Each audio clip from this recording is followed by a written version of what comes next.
নোয়াখালীর Sonapur post office থেকে শুরু করে সোনাপুর ফাঁড়ি থানা পর্যন্ত পুরো সড়কের বাম পাশের যে লেনটি সে লেনটি দখলে নিয়ে নিয়েছেন বাস মালিকেরা।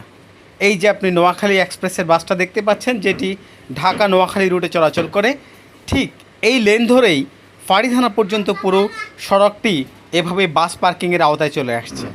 আর তাতে এই যে বাম পাশের লেনটি, সে লেনটি পুরো অকেজো হয়ে গেছে। রীতিমতো এখানে ময়লার ভাগাড় জমেছে। নোয়াখালী থেকে যাওয়া ঢাকা চট্টগ্রাম রুটের সব বাসগুলোই কিন্তু এই দখলদারিত্বে সামিল হয়েছে। একুশে পরিবহন, লাল সবুজ, বাঁধন আর নীলাচল, হিমাচল, এমন কোনো বাস নেই যারা এই পার্কিং দখলদারিত্বে জড়ায় নেই। আমার কথা হচ্ছে, নোয়াখালী জেলা প্রশাসনের যে সমস্ত কর্মকর্তারা এই পথ দিয়ে চলাচল করেন, তারা কি এই পথ দিয়ে যাওয়ার সময় চোখ বন্ধ করে থাকেন, নাকি মাসিক বখরার হিসেব মেনে ওনারা এসব দেখেও না দেখার ভান করেন?